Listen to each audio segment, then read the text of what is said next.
to join here. There she is. Hey, Michelle. Hello. How's it going? Good. How are you? I'm doing good. I'm just, drinking my wine per usual. How about you? Coincidentally, as am What? I. What are you drinking? I am drinking Black Cellar Malbec Merlot. Ooh, that sounds really good. Even though I'm Yeah. more of a white wine person, I do love red wine occasionally. Hi, Uh, Ashley. Hi, Sarah. it's always wine time. It's always wine time. I agree. Wow. So, thank you guys for joining us tonight. I thought we'd start with a little introduction about who we are. A lot of you know us already, but there may be some new faces on here who don't. And then we're going to kind of dive into our respective journeys with celiac disease, kind of what led up to our diagnosis, and then how we're managing it now. And I thought that would be helpful during Celiac Awareness Month. Um, Now's a better time than ever, right? So, Mm-hmm. for me personally, um, I'm Jonathan. I am the food challenge guy. I have been on Instagram since July of last year, and I love it. I've met so many awesome people like Michelle and some other people that are in the chat tonight. The reason I started this is not only have celiac disease, but I also have a slew of food intolerances on top of it. I avoid dairy and eggs and soy and all grains, including corn and rice, coffee, quinoa, the list goes on. So my body is kind of a mess. And that gets really hard to deal with. It's hard enough to deal with celiac disease, but having all those other restrictions on top of it make it really, really difficult. And so I needed an outlet, and that's why I created this. And it has definitely done that for me. Um, Being able to express myself and reach all of these amazing people that have not only become my friends but have supported me on this journey has like changed my life, honestly. And so, anyways, I've my 1 year anniversary is coming up in July, which is hard to believe. I'm really excited to be here, and I'm going to turn it over to Michelle so she can tell you about who she is. Thank you. You're welcome. So, my name is Michelle. I run Michelle's Gluten Free Kitchen, just basically a place where I like to share my gluten-free, celiac safe recipes. I'm a celiac advocate, a pretty fierce one. I kind of go toe to toe with people sometimes on Twitter if you're interested in looking there. But It's true, she does, and I love I it. try to keep things tamer on Instagram and Facebook.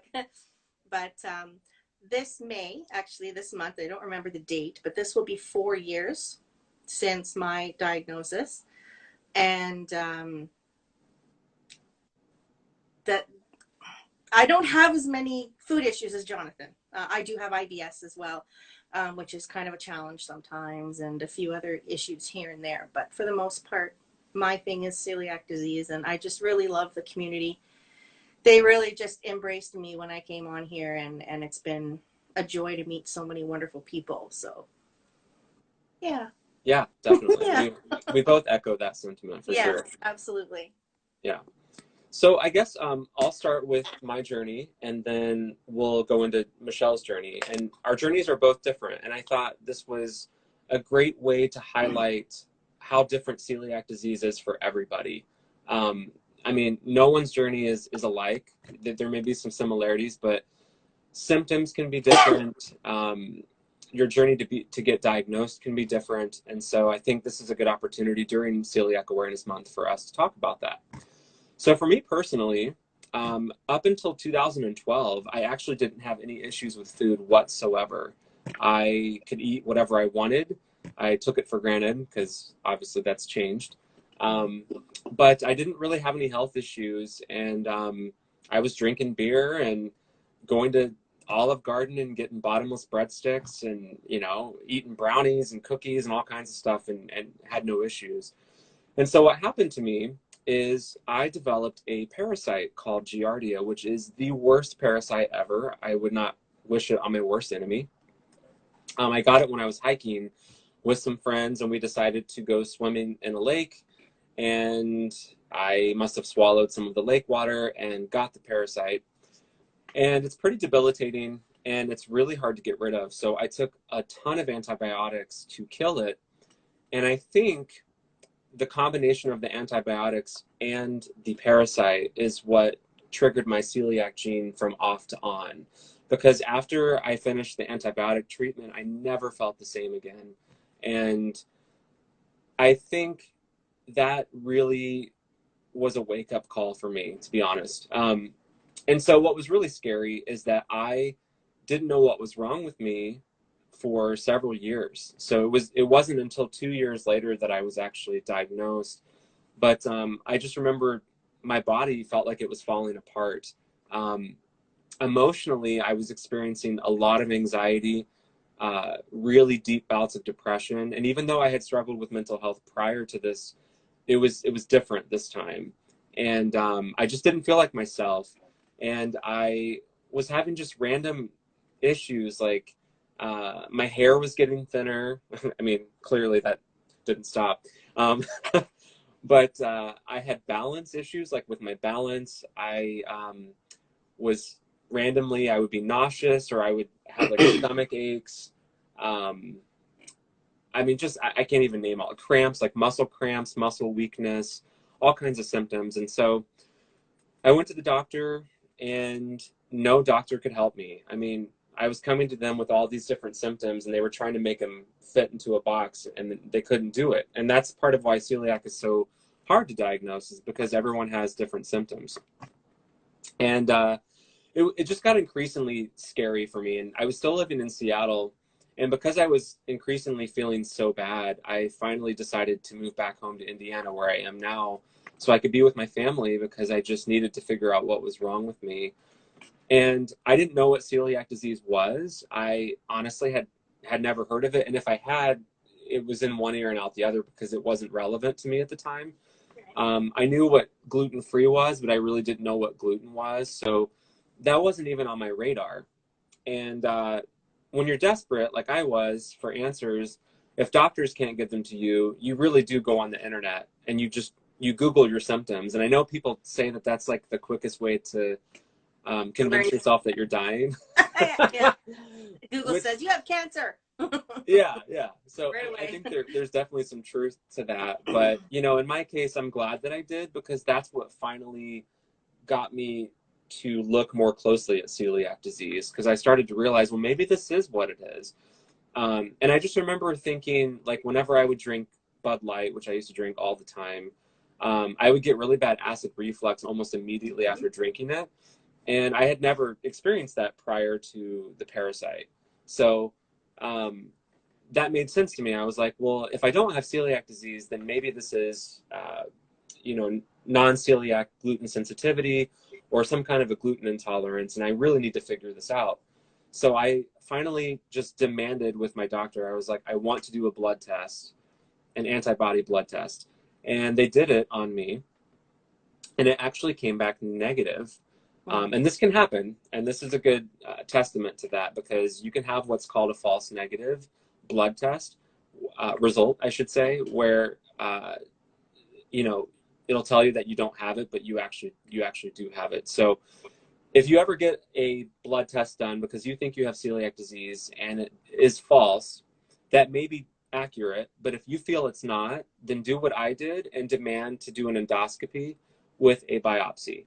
And that is actually what finally gave me the proof that I did have celiac disease. They were able to see that I had a lot of inflammation in my small intestine.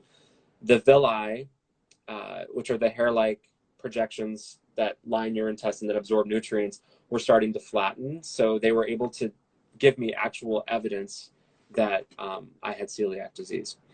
So yeah, so and now that was like 2014 that I was diagnosed. I've lived with it for 6 years, and I've learned a lot.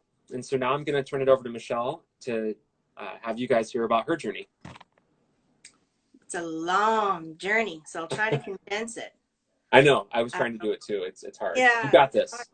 hard. So, first of all, I want to discuss the differences between Jonathan's diagnosis and my diagnosis. I have not been diagnosed through blood work and endoscopy. A biopsy has not been done. The reasons behind that are that I am violently ill when I consume gluten, to the point where the bottoms of my feet swell up. I get hives everywhere. I can't function. My brain doesn't work when I have it. So I was diagnosed through family history. My aunt has been diagnosed with celiac disease, as well as my own medical history, which I will go through. So at the beginning, I feel like this is going to be a really long story, but I've had the odd symptoms since I was about 13 years old, starting with migraines. And I was told, okay, it's hormones. Okay, fine. I was 13 years old. Yeah, 13-year-old girl, it could be hormones. And I always used to get these little bumps all over my fingers, up around my nails and up in between my fingers. And they were like little blisters, and they would burst. And if they burst, they were itchy, itchy, itchy, itchy. And I've come to find out that the doctor believes that it's likely DH, or the skin version of celiac disease, which is dermatitis herpetiformis, I believe is how it's pronounced. So I would get that on and off, but I could never, it wasn't even thought of that it was something called celiac disease, right? It was just, some type of a reaction to something, right? So there was that. And then I was always a clumsy kid, falling over my feet, that kind of thing, but yet I was active. So going through life, starting in college, I guess, was when I got really bad. I started getting these attacks. And they landed me in the hospital a couple times on like T3s and morphine and stuff because it was so painful. Eventually, I was diagnosed with irritable bowel syndrome,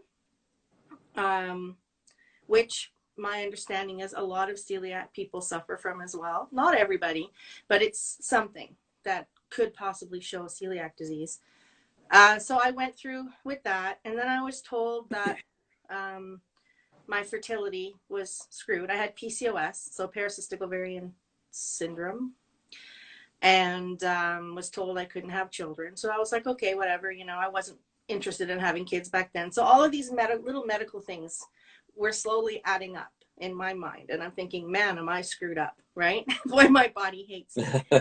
So around that time, my hair also started thinning, and I was told, it looks like you likely have alopecia, which could be caused by the PCOS, right? It's hormones.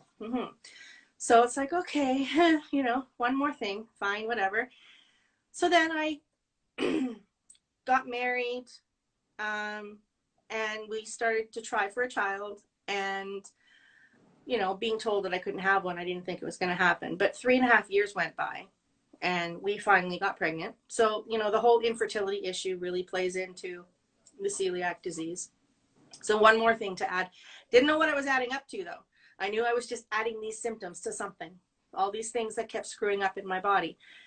And then things really kind of hit the fan when I was about 35. I hit 35, and it seemed like my body rebelled against me. I started having, I should actually go back a bit and say at about 34 years old, my mom had been sick for years. Kidney disease, diabetes, heart, congestive heart failure, all these things. And she was always sick, right? And it was always like, when is it going to fall? When's the next shoe going to fall? When's she actually going to pass away? We were always kind of on the verge. So stress was building, and I was one of 2 caregivers, me and my dad. So the stress levels were raising. Anyways, sorry, I'm rambling. No, you're fine. So when I hit 35, it's like all of a sudden everything just kind of went wonky, like really wonky. I'm talking, I woke up one morning and I couldn't feel my feet and my hands. They were so numb and they were swollen up. Like my hands were like little balloons. My feet were like balloons. I had rashes all the way up and down my legs, in between on my thighs. My stomach was covered, and it wasn't just a rash. It was like welts, like one great big welt. It was awful. And it was just, and my skin was crawling. So I went to the hospital with that, and they were like, it's just an allergic reaction of some kind. Okay. okay, fine. You know, like while I was waiting to see them, my lips started puffing up, you know, and all this fun stuff. And anyways, so they sent me home with a bunch of Benadryl and a bunch of prednisone. So a whole bunch of steroids. So I was on a bunch of steroids, and then these things kept happening. I ended up in the hospital with anaphylactic shock twice with no actual explanation to it. That's so scary. Yeah, there was no. First, they thought, okay, well, maybe you're allergic to pineapple, because I thought pineapple, right? Because I thought, okay, well, I think I had pineapple, and pineapple has always made my mouth itch. Same with kiwi. So, like, I was thinking oral allergy syndrome kind of thing, Sure. right? Sure. And so they gave me an EpiPen, prescription for an EpiPen, and said, here you go, just take that with you, you know, you'll be fine. Okay. So, you know, so now I have this EpiPen, and I have this possible pineapple allergy. I went to an allergist, and I had all the tests done, and I reacted to everything. Every last thing that they scratched me with to come up as positive. So because it all came up as positive, I was told that I wasn't allergic to anything. So further research, because I couldn't get the information I wanted from my doctors, showed me that I likely had a high histamine level in my body, and I had histaminosis, which is basically a histamine intolerance. So during spring and allergy seasons, I have to take antihistamines every day. Otherwise, I react like that, partly. So anyways, that was one more thing that went screwy. And then my mom passed away that June, when I was 35, I think. It's been 7 years this year, so 36. I was 36. And that just kind of pushed me over the edge. All the stress. I think that something happened between the time when she started getting really sick and the time that she passed away. I believe that the stress levels that I was under triggered the gene and just caused celiac to come on like mad. Because before that, I tried the paleo diet, and I did it for, 9 months, I think. Mm-hmm. And I lost 35 pounds. I never felt so damn good. Like, honestly, I felt so good. My inflammation was down and everything. And I just, yeah. And then I decided, you know, I gave up. I was stress eating and went back to gluten, and then everything just came crashing in. So, Yeah. but so I finally decided to go back to the doctor and say, I need to get tested. And of course, my testing came back negative because I wasn't eating gluten, or I had taken myself off gluten again after that, because I figured, screw this, right? Pardon my mouth, Sure. but screw this. Took myself off, went to the doctor, and she said, well, you'd have to do the gluten challenge. So I did the gluten challenge for 2.5 weeks, and I couldn't do it anymore. I had the test again. She And said just that, in case there's anybody that's watching that doesn't know what the gluten challenge is, do you mind oh yeah, sharing what that is? yes, up here in Canada, I'm not sure if it's the same in the States, but the gluten challenge basically is when you eat gluten for 4 to 6 weeks Mm-hmm. before going in for blood tests. That's what the recommendation is up here anyway, is 4 to 6 weeks with at least 2 slices of bread, gluten bread per day. I That's think what it's about the same here. I know on beyondceliac.org they have a page about it, and that sounds similar, but I'm not sure if yeah, it's different in the U.S., to be I think honest. they may even recommend 8 weeks. Okay. Like, I mean, the longer you can go, obviously, the better your result is going to be, providing Right. you get a false negative. And that happens more often than I think people know. So, Yeah. but with mine, it wasn't necessarily a negative. It was your numbers don't quite get to the level that is required to say that you have it. So then you don't have it. Mm-hmm. But according to my doctor, she said, based on family history, my medical history, all the things I have and deal with on a daily basis, as well as the fact that my numbers were just low enough to be negative still, she couldn't put me down as positive. And the way that it works up here is if you don't have a positive blood test, they likely won't put you through for an endoscopy. So it's, yeah. So I never did have the endoscopy. Eventually, what I would like to do when there are new tests available, I do want to be tested again, but I cannot go through that amount of time on gluten. I can't physically function, and I homeschool. Um, I guess my son has special needs, and I can't. I Yeah. can't. You know, I can't do that. I can't eat gluten and function while I caring have a, for the family. I have a question for you though. So this might sound crazy, but would you be able to cross the border and get an endoscopy done in the Um, States? Would that be an option for you if like you wanted to try? I mean, I guess you'd still have to be I'd have to pay for it. consuming gluten for them to Yeah, have a positive result, and I'd right? probably have to pay for it too. Right, right. And so, yeah, I mean, I really, like Jonathan and I were actually talking about this the other day, where I really do want to try to do the gluten challenge again and see, because without that positive test result, I'm not qualified. Like, I don't qualify for follow-up endoscopies. I don't qualify for follow-up any testing. If I go into the hospital and say I have celiac disease, if they look at my chart, they won't see that. Like, they won't look at my Alberta Yeah. healthcare information. So it's kind of it's a crapshoot. So it's written down.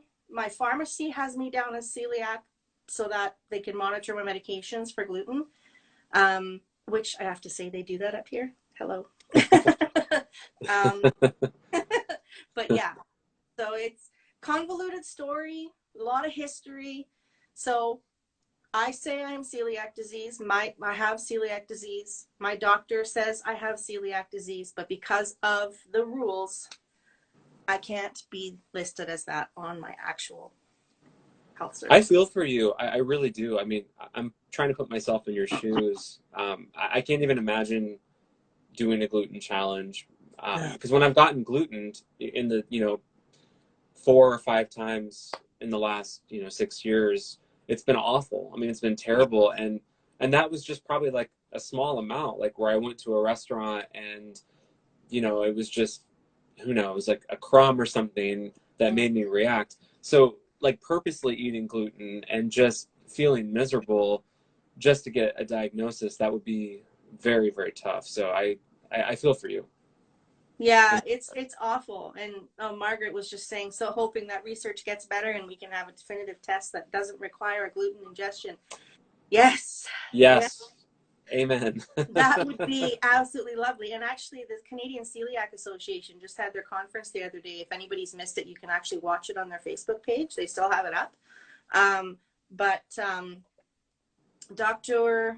Dirksen, I believe is his name, was mentioning that there are some tests in the pipeline. They're not quite available yet, but they're in the pipeline, and where someone can possibly eat gluten for like one day, and then they can test one specific thing that would um, show that you have celiac disease. Now, that would be just amazing.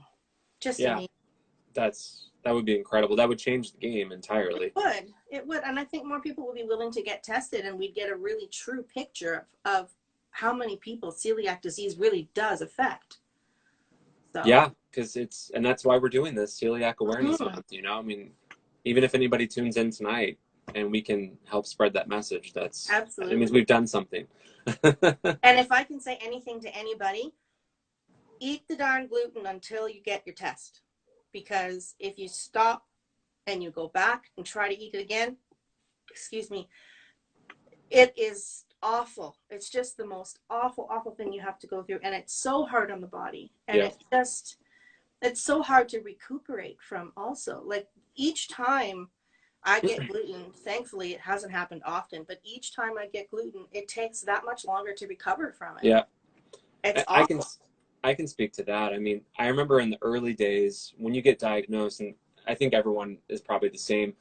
You're going to get gluten probably in the first couple Oh of yeah. months because you're learning how to read labels and you're learning how to ask the right questions at restaurants. And you also just are naive and you can't help it. And for me, I remember one time I went to I don't remember, Chipotle or some restaurant that I was told that celiacs could eat at. And some celiacs actually do have luck at Chipotle, but I didn't the day that I went, even though I took the precautions, and I felt awful afterwards. But Yeah. that awful compared to how I felt a year later when I got glutened was a walk in the park. Right? Because Oh, it's true, the longer that you go without it in your system, it's like a shock. It's like your system yeah. is like, what are you doing to me?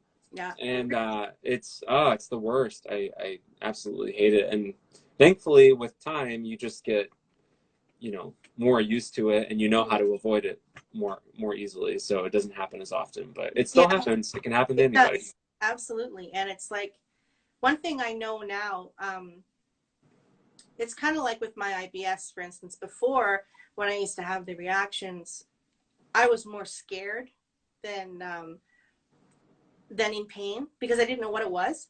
Hmm. So so now that I know what it is, those I can usually navigate my way through the attack, still in pain, but it's a different kind of a pain. It's a I'll get through this kind of a pain, you know. Whereas with celiac, and say kind of the same thing with celiac disease, where you know what's coming, so you can prepare yourself for it, Hmm. and like mentally, because physically it's always gonna affect you.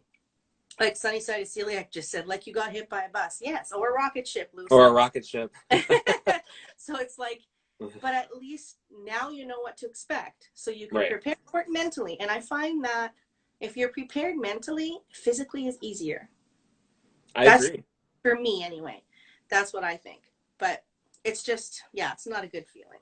Definitely not a good Yeah, feeling. definitely not. And by the way, you guys, if you've asked us a question that we've missed, because I've seen a lot of Mm, people chatting, when we get to the end of this, hold on to that and re-ask us, and we'll definitely make sure to address it. And we apologize if we missed anything. yes, I'm sorry that I was so so No, oh gosh, no, it's no, I not went that. on and on and on, and it's like I tend to jump around because it's like the timeline gets muddy after a little while. You're fine. It wasn't that. I was just wanting to I know, address I'm the just people in kidding.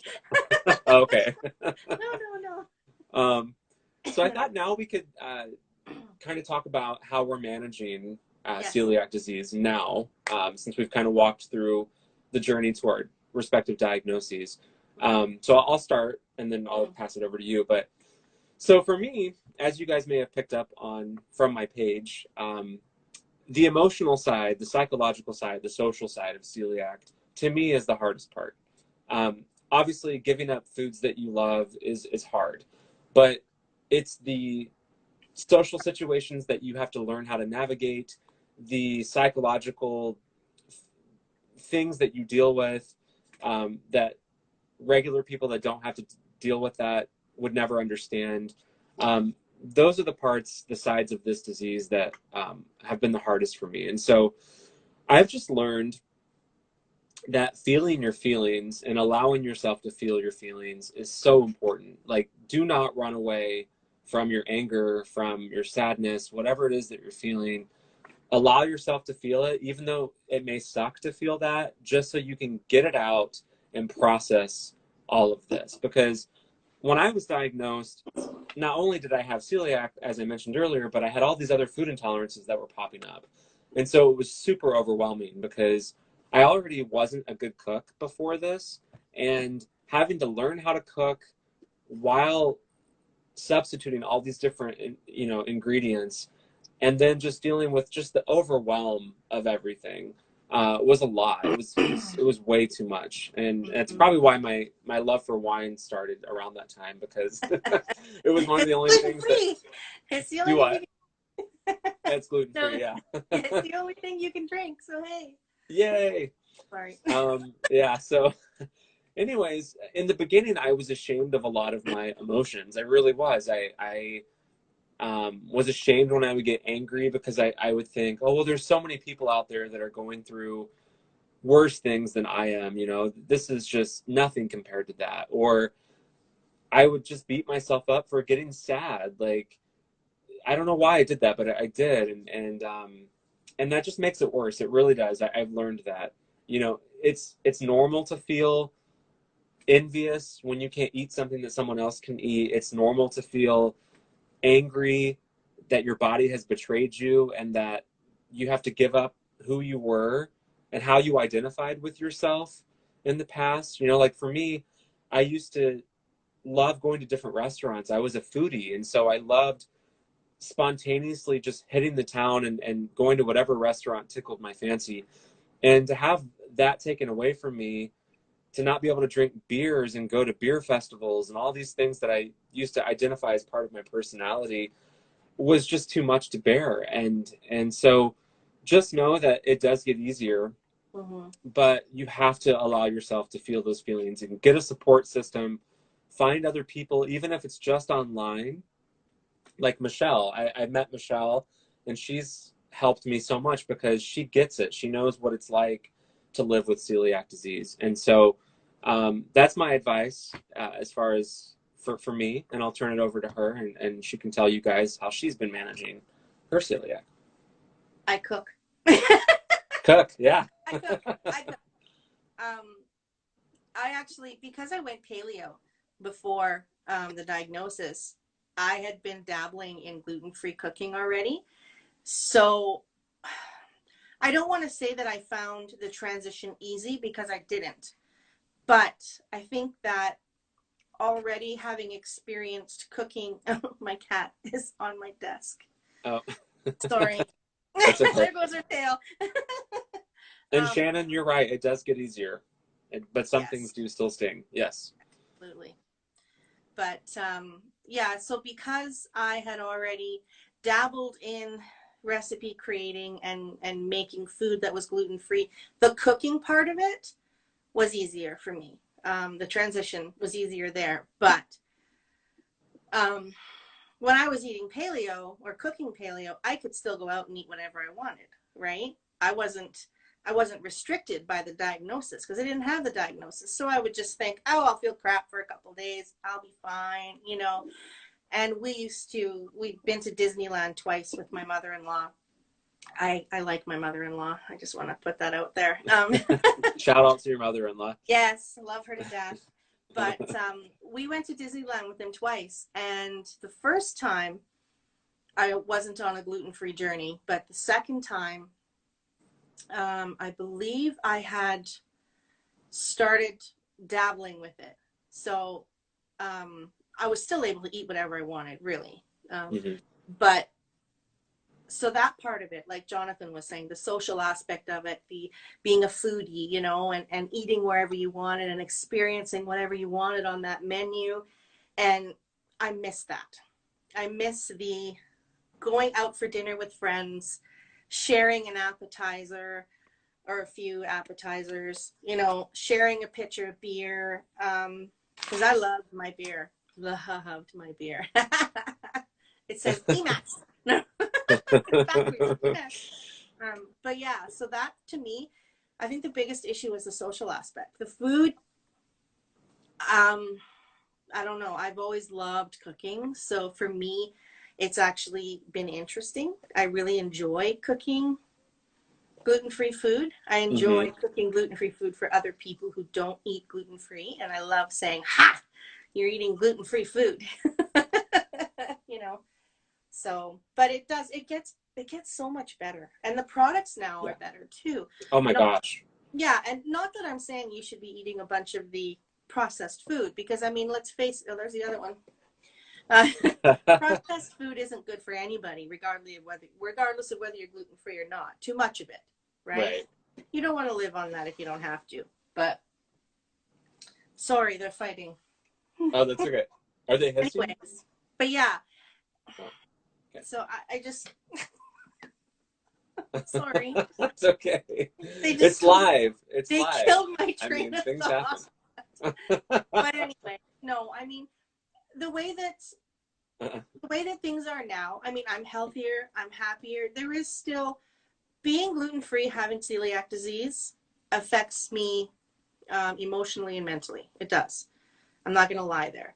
That is tough.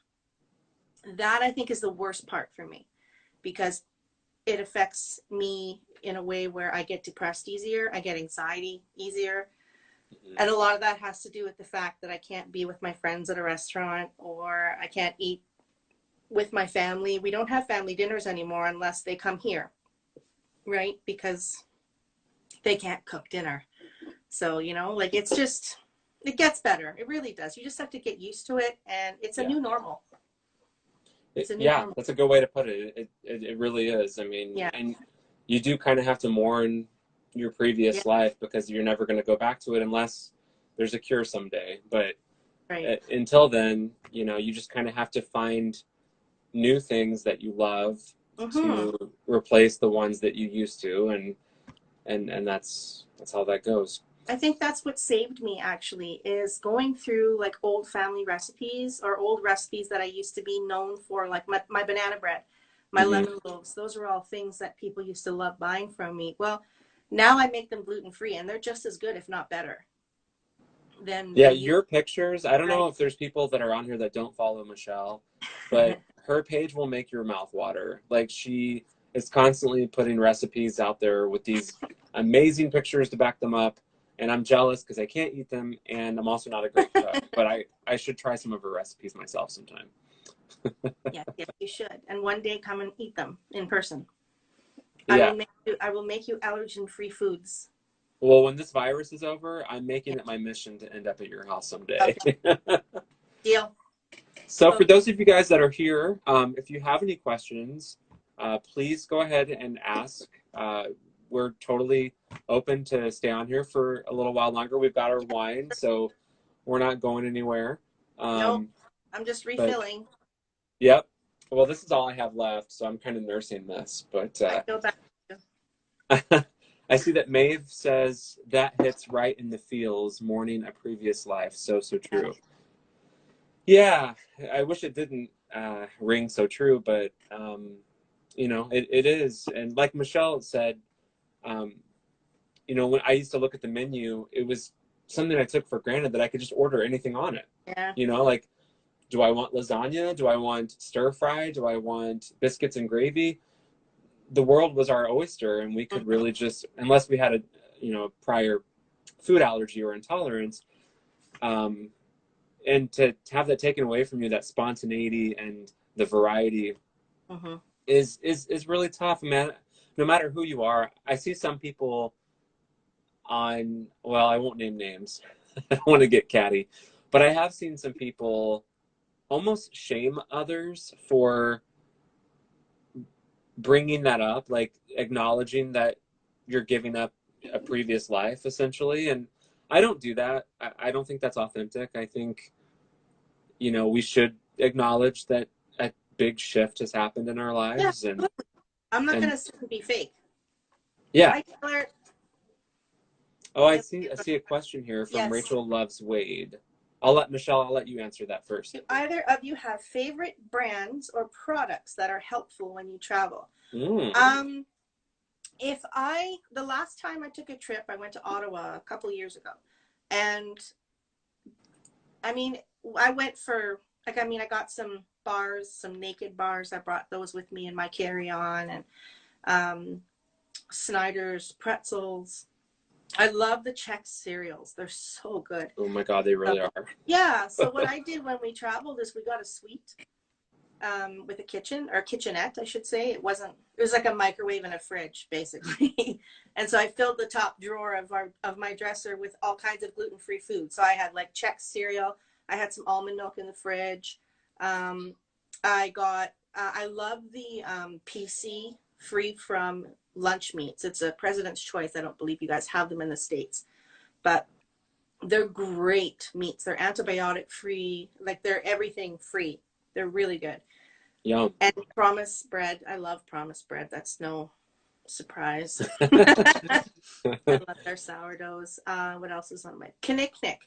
Knick-Knick flour is really nice, and their pancake mix is really good.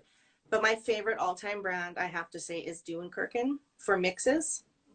Their pizza mix is fantastic. Their bread mix is amazing. Their biscuit mix, everything they make is good. I have tried all of their products. None of them are bad. Nice. That's So quite an endorsement. it is, and it's just, and they're Canadian, which is even better. And Mm. if I'm going to say something about tea, it's OT's. Oh Oh, yeah. OTs. they're so amazing. They're Canadian as well, fresh, organic. teas. I have yet to Beautiful try them, but I teas. really want to because you have had several posts on your page Oh, about them, I and they can't look say they enough. look really good. Yeah, they're really good. So for me, if you guys have followed me for a while, you've probably seen this in my stories at least 5 or 6 times. But my favorite traveling snack is Boar's Head pepperoni, specifically their turkey pepperoni. Um, it's so freaking good, and it fills you up. And I love it. It tastes really good, and it's not very greasy, and it's affordable. And so like I usually buy like 6 or 7 of them at a Sorry. time. And You said greasy. You said greasy. yeah, Well, yeah. greasy. It's an American. um, so that's definitely one of my favorite to-go snacks. I also am a big fan of a company called, I don't know if I'm pronouncing this right, Sahale Snacks or Sahale Snacks. It's Sahale. Hi, Selena. Oh, hi. Um, but they make these like nut mixes, like cashews and almonds that have like dried fruit in them. Ooh, And they have one that's like a tangerine vanilla, and it is to die for. It is that so sounds freaking good. good. And they usually have them at the airports here in the US when I've gone traveling. So I always get Nice. some of those as a snack. Hi, And I Erin. think, oh, hey, hey, what's up, Aaron? It's okay that you're super late. We're still going. So We can't stop talking. we can't. There we go. Margaret says it's pronounced Sahel, I think. Ah, Sahel. Thank you, Margaret. And it looks like Rachel Loves Wade had another question. Yes. How do you navigate holiday or other celebrations when you are not hosting or hostessing? Michelle, take it away. A lot of the times, if I'm being honest, I don't go. I hate to say that, but I don't go. Um, if so, I don't have a whole lot of family. So, like in the area, it's just my dad up in Westlock, and then there's my mother-in-law and father-in-law here where I live in Stony Plain, and they eat completely gluten-free at their house. So if we have a family celebration, it's usually there, and I know that I can eat safely there. And she always asks me which products I can have, and she sends me pictures of labels when she's shopping and all that stuff. So, but I don't go to my dad's place to eat anymore unless I bring a meal with me, which is rare. The last time we went, I like packed a bag. I have a video on my Facebook page actually if you want to check it out. But I have a little cooler where I packed crackers and cheese and gluten-free meats and bunwiches and stuff like that. So we'll bring that up with us because my whole family eats gluten-free. It's not just me. I'm the only one with celiac, but my son and my husband both have NCGS. So, but yeah, and yes, she is an amazing mother-in-law. I can't say enough for her, honestly. Honestly, she's amazing. Yeah, she That's sounds what like I it. do. Yeah. Well, I'm very lucky because my mom loves to cook for me. She understands all my dietary needs on top of celiac, so she knows all the other foods that I have to avoid. And just to give you an example, we met up in Gatlinburg, Tennessee for Thanksgiving last year as an entire family, which we do like every 3 years. Really fun. We get like a cabin up in the mountains and play games and drink and all kinds of fun stuff. And I was not able to get there at the same time as everybody else, so I didn't get there until I think Thanksgiving morning, I believe. And my mom is amazing. She got there early in the week. I had given her some money, and she went to the grocery store and cooked some stuff for me so that I didn't even have to worry about it when I got off work and drove the 6 hours to get down there. Obviously, I realize that not everybody has that. Yeah, we're lucky. Yes, we're very lucky, but there have definitely been times where that wasn't the case for me. And just like Michelle, I either didn't go because I just wasn't feeling emotionally up to it. Yeah. And you know what? That's okay. If you're not, you don't have to go. Who wants to watch people eat in front of them when Yes. you can't partake? I mean, I'm sorry. Like it's It's one thing if I'm depressing. there, do what? It's depressing. It is It depressing. And is. it's one It is. thing if like there's alcohol and like you can feel like you're at least partaking in that way. So like I've gone to restaurants with friends where I couldn't eat, but I could still have a couple of glasses of wine, and I was like, well, I still want to socialize. I can Yeah. look past it. But when you can't partake at all, like there's nothing for you to feel like you're having a shared experience. Like I don't go, or like Michelle said, I will bring my own stuff. Like I'll make something ahead of time, I'll do my research and make sure that there's a microwave at the person's house so I can heat up whatever I'm bringing with me. Mm-hmm. Maybe I'll even bring a cooler, whatever. But yeah, so that's what I do. Yeah. Aaron had asked what a bunwich was when I mentioned a bunwich. Oh, okay. A bunwich basically is I get these knick-knack. I am extremely lucky to live close to the Edmonton Knick-knack Bakery, where they bake all their fresh goodies, their buns, their dinner rolls, their hamburger buns, hot dog buns. They make cinnamon rolls and sauerkraut buns. And oh my God, it's like heaven when you walk in there. Oh my gosh, you're Seriously, killing me. it's amazing. So we go to the store and we pick up a couple dozen of their dinner rolls, which are about that big around. And they're quite big. And I make sandwiches with those. I'll cook an egg and I'll fold it up on there and put like some cooked ham and some cheese, and those are my bunwiches. I actually posted a picture on my feed of them a couple times, and Kinnick asked me, why do you like those ones so much? Because they do have other buns, but they're just the perfect size. So By that's the my way, thank you for clarifying how to pronounce their name because I oh screw it up every time. So it's Kinnick, Kinnick, yeah, a Kinnick. Kinnick, yeah. Kinnick. Okay, because every time I try to say it, it's a cluster, you know what, and I'm just so embarrassed. You're welcome, Aaron. But yeah, it is. It's a tough name. I had a tough time spelling it for the longest time. So, but yeah, Kinnick. Kinnick. Okay, that's Yeah. easy to And they've remember. been around for so long. They were one of the first gluten-free companies out there. So, yeah. I have not been able to try them yet. I actually had never heard of them until you. And I don't know if it's just the Hi, store. Audrey. Sorry, Audrey's here. Oh, that's Hello. okay. Hi, Audrey. Also, Shannon said something. I want to scroll back up real Oh, quick so I don't miss it.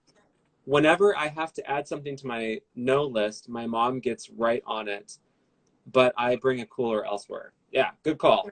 Bringing a cooler, always a good idea. you gotta love moms that pay attention. Yes. I shouldn't say it like that. It's not that they don't pay attention, but these moms, I think, they go that extra mile, Yeah. to make sure that we're safe. So Yeah, and I actually, full disclosure, I actually broke down crying in front of my mom like a couple of weeks ago. I think just the weight of the pandemic and everything in my life was just crashing down on me. right, And I just genuinely let her know like how much I appreciate how much she has my back as a celiac because out of everyone in my family, she is literally the only person that could tell you all of my food intolerances, who understands what celiac disease is, and seems to just genuinely care to ask me questions about it. right, And I love my family, but like they don't really try. Like they don't ask questions. They, like my dad even. I love him, but like I was carrying that sign for my post the other day where it said something like, "I gladly said goodbye to barley, wheat, and rye." And I was walking outside with the sign to take the picture, and my dad's like, "So what does that mean exactly?" And I was like, oh, oh, geez, like, Dad, like barley, wheat, and rye, that's oh gluten. my I can't have gluten. And so God. my mom, just to have somebody that knows that and I don't have to just spend time explaining it, and I know she Yeah, genuinely cares, is just priceless. And I try not to yeah, take that for granted. yeah, and it's that way with um I like that's one of the reasons why I like to come online and talk to the celiac community, because I mean honestly here, if I had to say who was my biggest advocate, it would be my son. Sam is my biggest advocate. I mean, everybody advocates for me. If we eat out or looks at ingredients, Mike can go shopping, and I know that he's not going to bring anything into the house that isn't safe. He's super Mm-hmm. good at label reading. My mother-in-law always asks, but Sam is the pushy one. If we go to a restaurant and somebody says, "Is this an allergy or is it a preference?" Sam will go, "It's neither. Celiac disease is an autoimmune disease."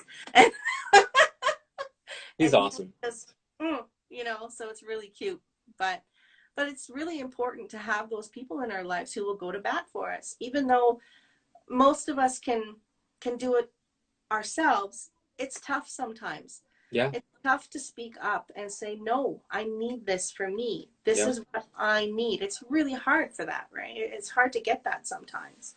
So, Absolutely. Yeah, Sam is awesome, and I've gotten the pleasure of meeting him a couple of times through our chat, so I can definitely speak for Sam. yeah, it's pretty awesome. Okay, Jessica Rabbit Yeah. said, what are some things that you do to help lift your mood when you can't partake in social activities? Great question. Um, Drink wine is one of them.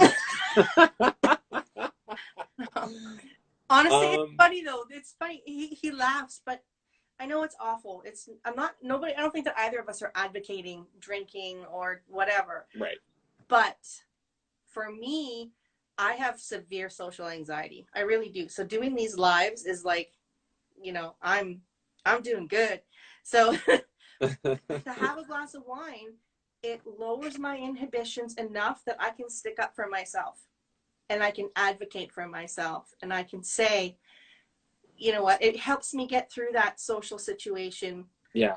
without having it be too terribly awkward. I can joke it off. Whereas without my glass of wine, I take it personally. Isn't Hmm. that awful? No, I mean everyone's different, you know. Like I'm the same way that you are. Like I think you can drink responsibly, Yes, and absolutely. yeah, for me it's the same way. Like whenever I'm having to go to a big family event like the one that I mentioned earlier up in the cabin, Mm-hmm. I always get filled with anxiety, just for lots of reasons. I feel very different from my family. Like I'm the only gay one. I'm the only single one. I am the only one with celiac disease. So I just sometimes I don't even want to go, and I know that sounds terrible, but it's No, just I get because I feel so different. And so, yeah, every once in a while, like if I just have one glass of wine and that's all I need, it'll just take the edge off, and it does help my mood instead of sitting sure. there with my, my emotions. But on top of wine, other ways that I try to put myself in a good mood is I just try to have a sense of humor Yes. about it. That's easier said than done some days, but I do. I'm a big fan of sarcasm, and I try to just make light of the situation and be like, can you believe this? Like, you know, all you can eat, Jonathan, is air and ice cubes, basically. Like, and I'll just try to make myself laugh, um, Yeah. or I don't know, or I'll think of somebody that I I know that has celiac disease, like here on Instagram, and I'll message them. I'll send them a message and just tell them how I'm feeling and be Mm-hmm. sarcastic about it. Like Michelle, I'll be like, "Oh my God, I'm at work right now, and they just brought pizza in for the team, and I can smell it, and everybody's walking by with their plates of pizza, and they're like, "Oh my God, it's so delicious!" And and I'm just like, I can't have any, so you guys suck. But if I am able to laugh about it with somebody who gets it, that totally helps, like Makes immensely. a huge difference. Yeah. Yeah, it really does. What Because, about you, Michelle? well, for me, well, other than the wine, of course, Audrey mentioned that she plays her guitar because she can't drink. So Yeah, yeah. that's a good plan, Audrey. Stick with that. Um, but I mean, I don't know. Because of my social anxiety, it's really difficult for me to put myself out there at all in any way, shape, or form. Like even my husband's in a couple of bands, and um, so the wives are always trying to have these get-togethers, right? Barbecues and all this stuff, and Hmm. I'm being invited to all these things. Before Mike's not working now, of course, because of the pandemic, but before he was always working on these nights. So he could never go because he was the only one who made a living as a musician. So Hmm. Friday nights and Saturday nights were his busy nights, right? So they'd be like, "Oh, Michelle, you should come anyway." And it's like, "But what am I going to eat?" You know? And they're like, "Well, we can make gluten-free food. Like this doesn't have gluten in it." It's like, "Dude, you cooked it on your glutinous barbecue." Ah, You know, and yes. and I really appreciate that they want to, right? But they don't know how to avoid cross No, contamination. and They they don't don't. understand it. That's right. And it's Yeah. and like I explained to them, how about some night we have the celebration here. Come to my house. You know, we've got a big double tier deck in the backyard.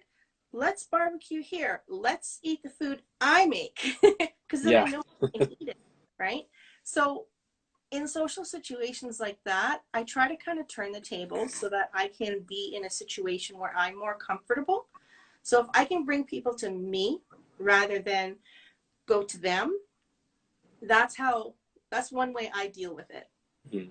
So if I can do that, but I do tend to stay home a lot. I Hey, do. that's great. I love that. I And eat. Rachel Loves Wade has another question. Oh, She asked, when did you get over feeling uncomfortable when ordering at restaurants? I oh my usually God. feel like I'm bothering them when I need to communicate my dietary needs.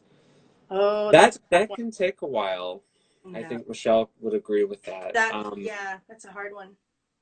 Yeah, it is. It does get easier. I think Michelle probably feels the same way. You just kind of, for me at least, I just got to the point where I was just tired of beating myself up because Mm-hmm. in the beginning I would go to the restaurants and I would just be like, "Oh my God, I'm gonna be so annoying. Like they're gonna think I'm such a burden and I'm high maintenance and I'm gonna be asking all these questions and the waiter is probably gonna like make fun of me and spit in my food and like and I'm just gonna clam up and not ask anything at all and just hope that I don't get sick." That's how I was in the beginning, and I think a lot of people feel that way. But then I was like, you know what? F this. Like, one day I just woke up and I was like, I am so tired of this. Like, I have a right to be able to go out to dinner and eat a safe meal so that I can feel good and enjoy my friends and family's company. You know, that's not a huge deal. I'm going to have this conversation with the waiter or waitress and do everything that I can to be safe. And I'm not going to worry about it. I'm going to let it go. Now, are there still some days where like I experience some anxiety around that? Of course, but it's definitely better than it used to be. Just like with everything else with celiac disease, I think it just gets less hard. Would you agree, Yeah, Michelle? I do. And like Audrey just said, you never need to apologize for what you need. Just be polite and say thank you. That is so Amen. true. If you Amen. are kind in your requests and you're thoughtful and you don't come off as being bossy, right? Because bossy is not necessary. Hmm. You just say, this is what I require. Can you accommodate me? Because it is not up to any restaurant to be able to accommodate your dietary needs. I know that that might rub some people the wrong way, but unless it is a 100% gluten-free restaurant or they have the GFFB certification or they've been trained to avoid cross contact, you have to accept the fact that you may get sick at this restaurant. So Yeah. anytime you go in to eat at a restaurant, if you get sick, you know, it's it's up to you to decide whether you feel that they can accommodate your dietary needs. I Yeah. had a restaurant here in Spruce Grove that I used to go to all the time because it was the only place I felt comfortable eating because the owner's wife was celiac. So I was like, yes, he knows what it is. He trained his staff. But then I had eaten there 4 or 5 times, never gotten sick, always felt great, good service, good food. And then they changed their menu and I ate there once and what was it? There was a salad that came with the meal, but it said that it was gluten free. I ate half of it and realized that it had lentils in it. Oh. And I believe what likely happened is that the lentils were contaminated with wheat. Yeah. Because as And we know, I hate to interrupt you. I'm getting a yes. message that we only have 18 seconds left. I guess you can only do lives for an hour. So Oh, it's gonna kick us off in 13 seconds. So I just wanted to thank you guys for all yes. coming, and you can watch this if you missed some of it on my stories. I'm